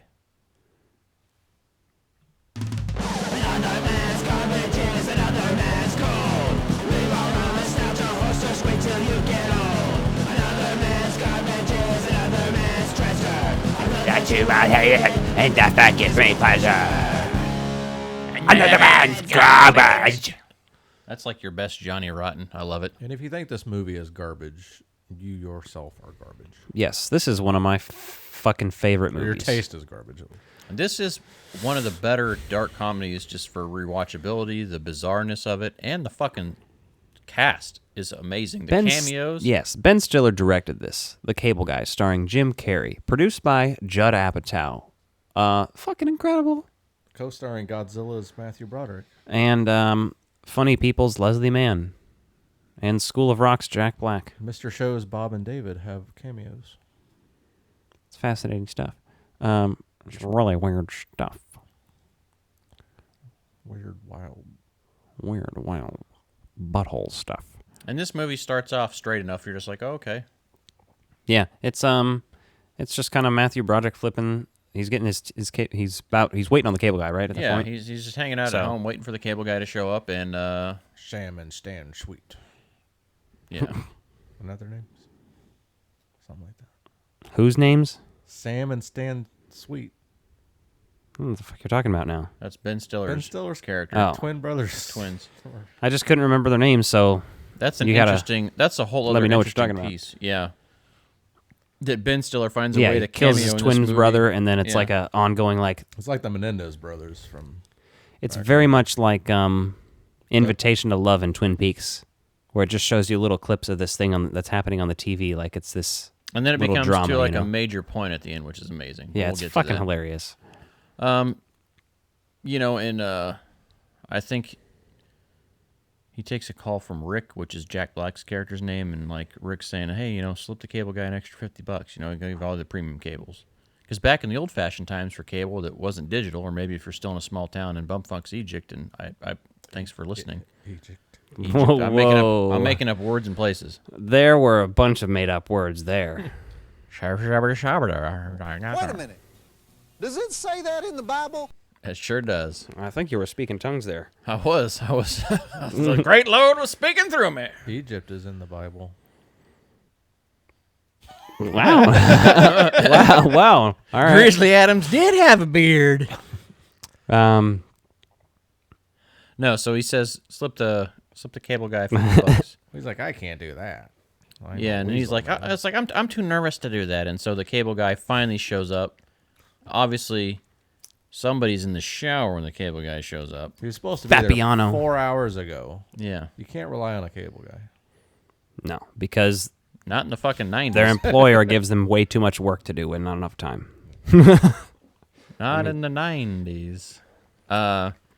So he like jumps out of the shower and like Jim Carrey is getting ready to walk off. Finally lets him in, starts doing his thing. He's acting like a fucking nutcase. They have like a heated exchange at the door, which is fucking wild. He's like, so I'm the late one? And like kind of freaks out. And then he's like, I'm just messing with you, man. And it's like real fucking creepy because it's Jim Carrey and like that angry, manic acting that he has from time to time. He's right? got like black hair in this movie where he normally does. has like brown hair. Mm-hmm. His character is very reminiscent of Ben Stiller in Heavyweights, like this kind of like hyper energized, crazy person. Well, the way you think of Jim Carrey is not normally this way, and he's so threatening in this. It's the same way Ben Stiller's in that movie. Like you almost forget it's Ben Stiller. You forget it's Jim Carrey because he's doing such a good job. Yeah, you're not thinking about it like, oh, that's like Ace Ventura. You're like, this is a fucking scary psychopath. And it works. Yes. Correctional facility. Exactly. I like how he predicts the future, though. He does that early on, basically, when he gives him that whole fucking speech. that whole fucking speech is glorious. He takes him to the satellite? Or play Mortal Kombat with a friend in Vietnam. And have you guys done that? I haven't played Mortal Kombat Online just because I don't fucking want to get my ass kicked that bad. By someone in Vietnam. Probably. Yeah, well, I don't fucking care where they are. I just don't want to get my ass beat that bad. Do it. Maybe eventually. Do it. We can have local battles first. Yeah. Yeah, so he convinces him to hang out with him. How does he do that again the first time? Oh. He guilt trips him, basically. Yeah. It's pretty fucking bizarre, man. Well, but he's eternally alone. Yeah, he's like, he's going to sit at home and mope over your girl. Yeah. Yeah, and that's the other piece there around that time where he basically says, oh, yeah, so going through a breakup, basically is like, I've looked at your cable records and seen that you disconnected cable over here and that went to somebody else's name and you transferred over there. And they're like, oh. Yeah, he's creeping on him. praying. There's an exceptional amount of improv from Jim Carrey in this movie too. Apparently, that I read about. Ben Stiller talked about the whole meat on the face and Hello Clarice was improv at the medieval times and shit like that. Oh, okay. Like that's crazy to think about. Matthew Broderick's reaction, you can see him kind of like laughing, but he's trying to stay in character also and not laugh at it and just be shocked and weirded out by him instead. But then he kind of, finds it funny once he says the line and stuff.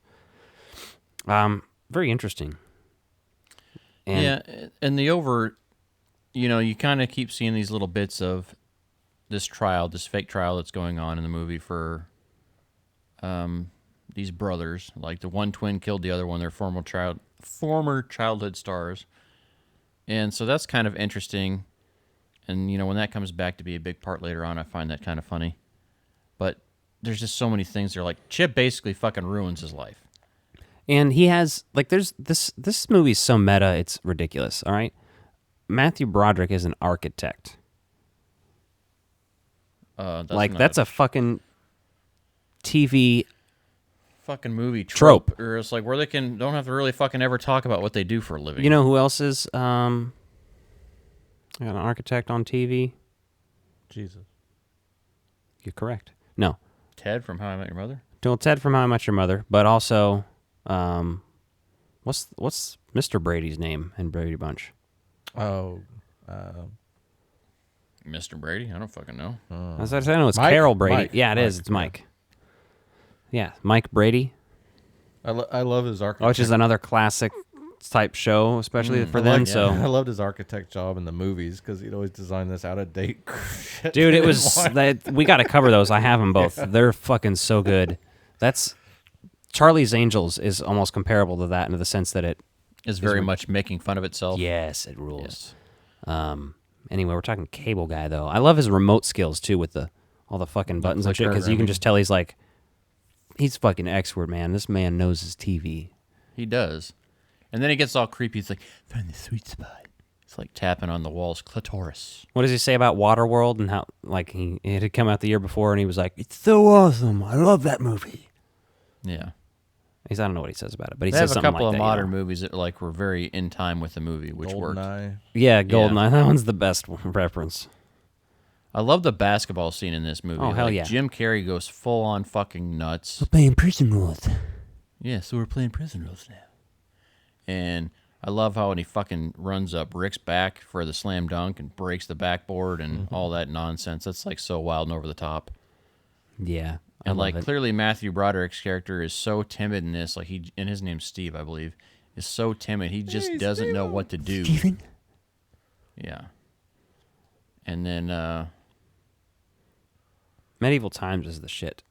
Yes. Andy Dick playing a character where Andy Dick's not as much of an asshole as Andy Dick is usually. Andy Dick is... this is the most straight character that Andy Dick ever plays, and he's in fucking costume as a fucking Andy medieval vagina person. Because he's so different. And Janine Garofalo's the waitress? Yep.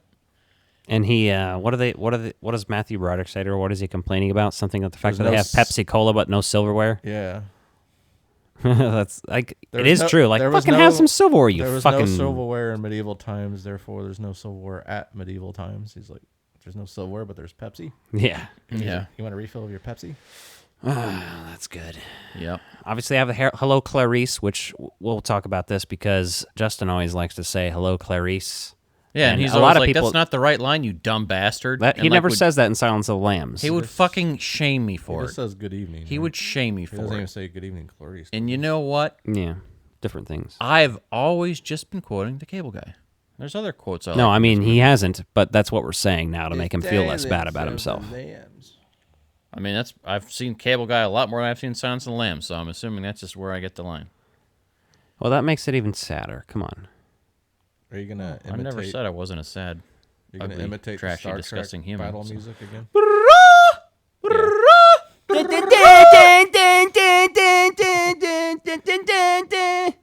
So, I don't know what he does there. That's Nick's favorite thing because it's all Star Trek. Yeah. It's like, yes. Jim Carrey's a big Star Trek fan too, because obviously he does it in Well, that scene from Star Trek has been parodied in a bunch of shit, where they have those fucking precise weapons, and it's two friends pitted against each other. It's a fucking thing now. The sword fight's awesome, but the fucking joust is amazing. Because even like Andy Dick's character slaps Steve on the ass, and he's like, "Dude, he's not fucking around. Just get up there and do it. Get on this horse." He says something like, "We must fight to the death. If we do not, they will kill us both." And he says it doing a Shatner impression, but he sounds exactly like Ace Ventura when he does it, because Ace Ventura has a little bit of that in there. I think. And his lisp kind of goes away when he's doing the Shatner impersonation. Oh, the lisp going away when he gets hit at the end? Oh, that was so good. That's literally an accident that happened to Jim Carrey, and then he improv'd getting it back, and then they worked it in there with another hit and shit like that. But that's fucking hilarious too to think about. That's pretty awesome. Then you get to the whole family scene where like he's fucking up the dating life, but then he's Don't skip the date.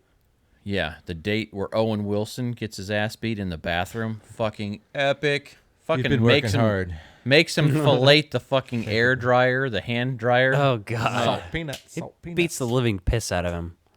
While dressed as Freddie Mercury. Yeah. He has Under the pressure. same look as himself and Me, Myself, and Irene, but with like the mustache. yeah. You know, like it's very similar to that. It reminds me of that. Mustache. Yeah, but with that black hair and the sunglasses he's wearing in this, pays the restroom attendant to leave. And he always is acting like specifically in the scene when they're fighting and he's doing all the Star Trek music and the quotes. He's acting like he's on TV, like he's in a movie, like he's picturing a camera. And the real camera for the movie that we're watching from is in that perspective. And it's like that just goes over your head unless you're thinking real deep about this movie and shit, like and how they made it and stuff. Really showing, but it's just that's so well made.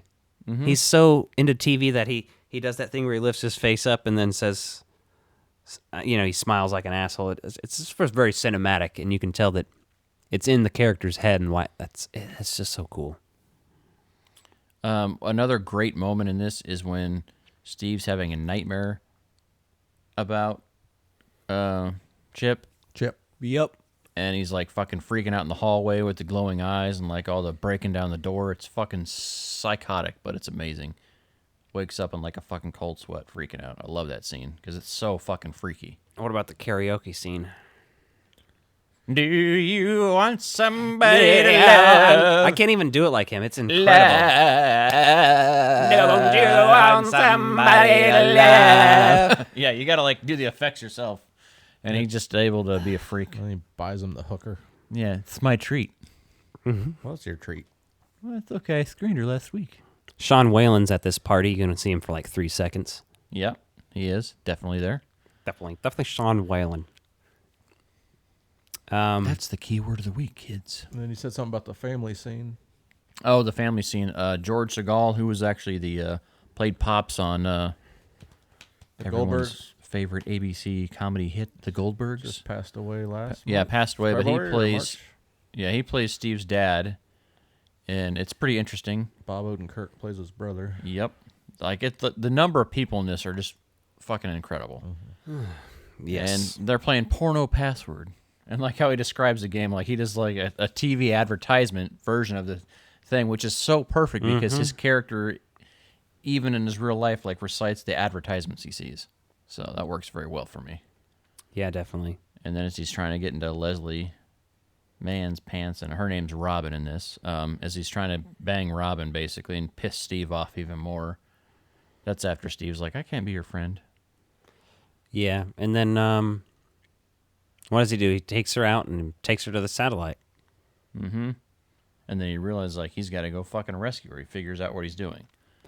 I forgive you. Because Jack Black figures out that he's Jack fraudulent Black identities. He no longer works at the cable company. He's been fired 6 months ago. And even at one point in time in the movie, you see him like living in the cable van and like... And then when he's there with Robin, he's giving her the same speech. I think it's the third time you hear him say something about, and you could play Mortal Kombat with a friend in Vietnam. Yeah. Yeah, that was amazing. Because it's so accurate to what things really are.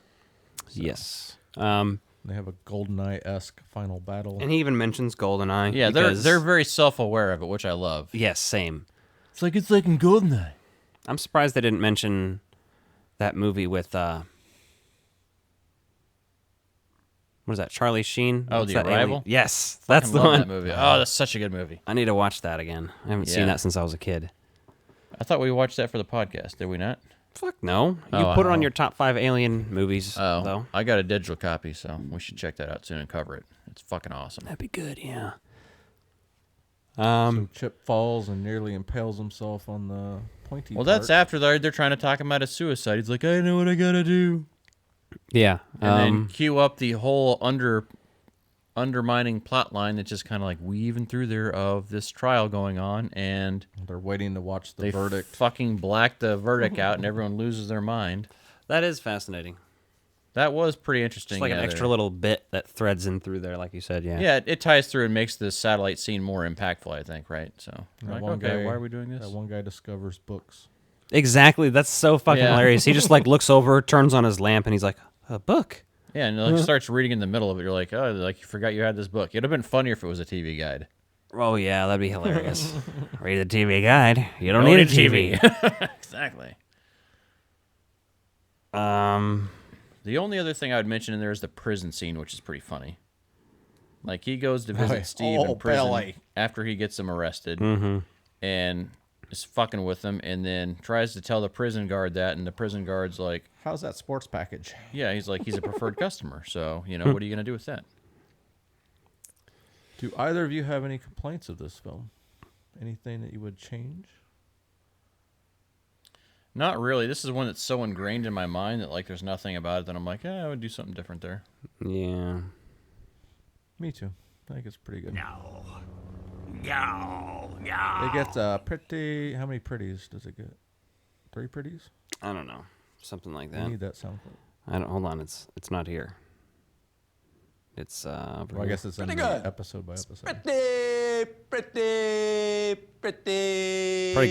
Pretty good. Pretty good. You know, I think Larry David liked it, so that's all that matters. Well, he has Ben Stiller on the show a few times, so. Yeah, he did. So I appreciate everyone riding through, but we've got one segment left. Oh, yeah. This is a long one. And we can't fuck around here. We now return to the real Ghostbusters. Diane, 11:30 a.m., February 24th. Entering the town of Twin Peaks. Pretty good. Bill Murray's the funniest man on the planet. Episode by episode. Ooh, you know we're talking Twin Peaks. Season 1, Episode 5, titled The One-Armed Man. The one-armed man, you say? It wasn't me. It was the one-armed man. Where's the one-armed man? This is a good episode. This is a good episode. Tell us why Every it's fucking good, episode's Justin. a good episode. This one opens up right with Sarah Palmer being interviewed, basically, with by Cooper and I think Hawk's there, but Truman mainly. That's fascinating. She's still fucking a wreck, and she is a class actor. She's great because that's what like we're you going for truly these days. believe that she's fully on fucking nutty distressed, and like we talked about this being like a soap opera, but her distress feels way more authentic than like any soap opera bullshit I've ever seen. Like she generally seems like she's stressed out about this, which works because Then again, if you play Laura Palmer's theme while Sarah Palmer's crying, you're like, holy shit, this is a soap opera. yeah, exactly. You had that music in there.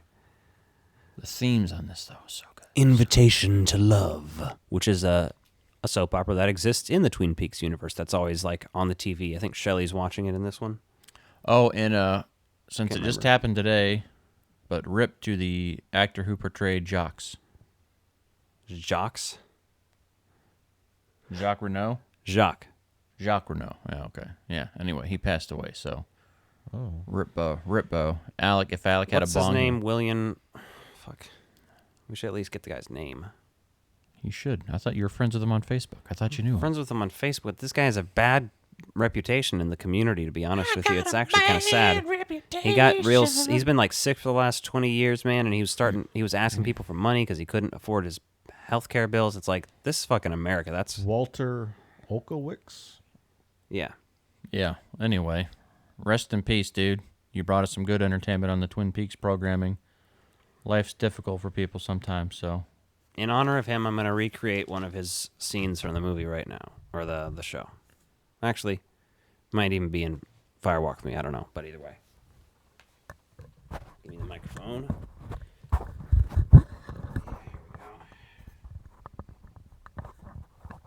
Gotta get up close to the camera. Bite the bullet, baby. Bite the bullet, baby. And then you get all up close with the mouth right in the camera, you know? Get a good David Lynch shot of Walter's mouth. I give that a kind, pleasant golf clap. Ah, yes. Oh, that sounds like Fabiano. Yeah, Fabiano! He voiced Carmine Falcone on the Batman animated series. Well, that's amazing. Pretty good stuff. But anyway, on with the episode. Onward! Coop saw Bob in his dream. Speaking of dreams. Dream. Your yawns are contagious, so you yawn. We're all tired as fuck. It is 12:46 a.m. right now. And we've been up since about 7 a.m. And I went to After bed. Assuming anyone actually at got a 4:30? reasonable night's sleep. Yeah. Which is no. No, didn't happen. I'm running on fumes. I'm not even sure I'm me anymore. Who am I? I'm Am I not you sure right any of now? us What exist. is this? Who Is are this you? reality? We're doing just... Is this just fantasy? real life? Is this just fantasy? Caught in... All right, we're talking Twin Peaks here. Yes. So you're talking about The one-armed man. Coop saw Bob in his dream. All right, he sees the drawing of Bob. Truman shows him, and he's like, "You saw this guy in your dream?" And you can tell Truman's still really like, "All right, what the fuck is up with this guy?" He knows what he's doing, and I respect him, but it's some still weird shit. It's freaking him out. Like he's really unsettled by what, like his psychic abilities, basically. Yeah. Then they go and interview the one-armed man. Which is fucking epic because Andy fucking drops his firearm and fucking misfires in front of that place. Yeah. Which comes back into play when they go through fucking firearms training and target practice later. But they go in there and it's a fucking epic shot when you see the one-armed man because they fucking break in the door because he doesn't answer the door. And they're like, put your hands up. And like there's a cabinet door opened. Both hands are not existent because there's only one. And you think there's going to be two arms, and he turns around where the arm would be. It doesn't hit the cabinet door like you're expecting, and Dale looks a little bit spooked. Yeah. That is Philip Gerard, otherwise known as Mike. Mike is the person who, well, I guess I won't reveal this information. Not yet. Yes. But he's known as Mike and Philip Gerard. You'll figure out why later. He calls himself Mike in Cooper's dream, but in real world, his name is Philip Gerard. And they ask him what happened to his arm. They ask him about Bob. Mm-hmm. He's like, well, Bob's my friend. He's a vet, and I lost my arm in a car wreck or something. What did he say? He says he lost his arm in a car wreck on it, and he said, but didn't you have a tattoo? And they're like, what did it say? And he says, Mom, like almost cries. Like it's like he's really emotionally shaken up by that. Not about the fact that he doesn't have his arm, but the fact that his tattoo that was on said arm that's now dead said Mom on it. And he talks about how he lost a really good paying job and like he's a shoe salesman now. Yeah, he's a shoe salesman now because he's only got one hand. I don't know why he's letting that determine or dictate his quality of life, but it was the fucking early 90s. I think you need two hands to be a shoe salesman. I don't know about that. Al Bundy did a good fucking job with one hand tucked. Yeah, he did that at home. So they go to the vet. And then you have another moment where Harry and Truman. Harry Truman. Exactly. Sheriff Truman and Cooper are talking. And a llama walks in between them and stops, locks eye contact with Cooper, who does the same, stops talking. They stare at each other for less than a second. And then the llama moves on and Cooper continues talking to Harry. That was ad-libbed by the llama. Basically. Yeah. That llama is... the Academy goes to that llama for fucking having a moment and allowing... He needs to be on an improv group. It should be. It's impressive. That's probably dead. Does he have an agent? I don't know we the get a hold of him. lifespan of a llama, but I'm assuming that llama is in... Llama hell. Just to take it in a dark way. Yes. Llama hell. Llama hell. Well, llamas can live to be 20 years old, so he's dead. Oh, shit. That's dark. He's like, so he's dead. Oh. Rip. They typically live 15 Llama. to 25 years. Sorry, Llama. Sorry, Llama. I have called you back to be with me in hell. Smoke weed every day. So, what happens after that? After the vet, you got Shelly and Bobby, and she's fucking rubbing the gun all over her tits, and you're like, ooh, why am I having a strange reaction in my pantaloons to this scene? Is that a Interesting. trouser snake in your pants, or are you just happy to see me? It's my hand rubbing my penis. Oh. Well, how's that different from any other time, then? It's not. Oh. Nobody said it was, so what are you inferring? I'm just implying Are you just insane? I'm just implying You're ludicrous. I will have no more of these outbursts from you. I'll do what I want. Audrey goes to Ben Horn. Well, basically, when Shelly and Bobby are talking, she's like, I'm going to fuck Leo up. And he's like, nah, baby, I'm going to fuck Leo up. And then they just start fucking. And then Audrey goes to Ben Horn, her father, and is like, hey, you know what? I want to take over the family business. And he's like, yeah, whatever, bitch. Bullshit. He's like, yeah, go make some fucking beds. And then she's like, no, I'm motherfucking serious, Dad. I'm about to rip your balls off, shove them down your throat, motherfucker. Give me a job. And she's like, I'll work at the department store. Maybe cosmetics or something, you know? Yeah, because she's already got it figured out. She knows something's going on. So, they kind of agree to do that. They go to the motel. Or not the motel, but it is the apartments where Jacques lives. Rip. And we find that Bobby's there. And he's leaving the shirt of Leo. Yep. Yep. The bloody shirt that Shelly found, which we saw in the last scene that she gave it to him. But I kind of forgot about that until we looked at these notes. So she didn't want to give it to him. I think she was showing it to him, and he took it. And he was like, "Oh fuck yeah, we're gonna fuck some shit up. Get rid of this asshole, this ponytail motherfucker." Which is great, right? And then you see him fucking jump out when they break in, and they're looking for him. Mm-hmm. The only other, I guess, kind of important piece in this episode is when James is looking for the other half of that necklace. No, that's not it. There's a couple other notes here. Oh, okay. Before we get there, there is Leo and Ben Horn in the woods. Oh, yes, that's very important. He's like, what kind of asshole drives a fucking Corvette to here? He's like, could you drive something less flashy? They're talking about Hank, he's going to be out of prison soon, so he'll be back probably in the next episode. I can't remember for sure, but yeah, either that one or the one after that, I think. And he's basically telling them, you know what, I need you to burn down the sawmill, Leo. It's about time we're gonna do that. We're gonna put the plan into action, basically. So that's fascinating because he wants him to burn down the sawmill so that he can build Ghostwood Estates. And you'll notice even in this episode, like at the Double R Diner, there's like "Say No to Ghostwood Estates" flyers in there. Yeah, political advertisements. You notice more and more of this stuff the more you watch this. And I've seen this show like fucking 10 times over by now. But it's the subtlety though that really makes a difference. And probably when you're watching this, if you saw this originally non-HD to standard def, it was probably way harder to realize all the details in there. And gee, Scoop, let's get back to the mystery van. Gee, Scoop. So Sarah's dreams in this too. What stands out about her dream to you? Like, what's it mean? There's to something I don't even remember now what her dream is. I So don't remember the I'm dream I'm all fucking out of whack and I'm tired and I can't remember shit. I have it written down as a note though now, and I'm just like, what the fuck did I even mean by that? It's right close to the scene where there's an owl with Donna and James in the woods, and they're doing all that talk that you were talking about before. So, which is where the episode pretty much ends. Yeah. You get some good development out of some stuff and some characters and shit like that in this episode. You move the plot forward.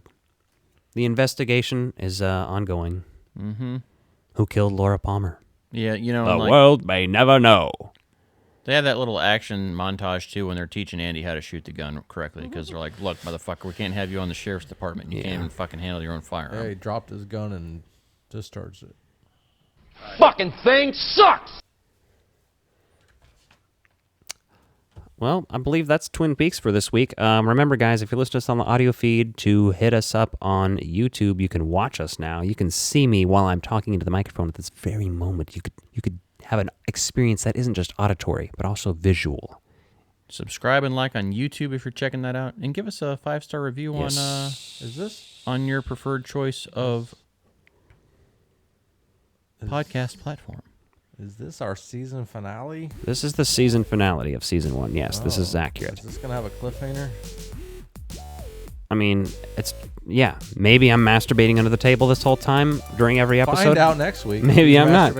Yeah, because I'll stand up. It won't even be a whole week now. No, it won't. Because we had some technical difficulties, which is, this is the first time we've really done an episode late like this. So, anyway, thanks for listening. Hit us up on all the things. Smash the like. We're going to have some new videos up on YouTube this week where we visited the movies pop up, some toy stores and stuff. So, check all that out, dudes and dudettes. We will see you next week. These are my dinner guests, the Frog Brothers. Frog Brothers. Frog Brothers. These are my dinner guests, Frog Brothers. Frog Brothers. Frog Brothers. These are my dinner guests, the Frog Brothers. Frog Brothers. Frog Brothers. These are my dinner guests, Frog Brothers. Frog Brothers. Frog Brothers. These are my dinner guests, the Frog Brothers. Shut this off. Shut these all off.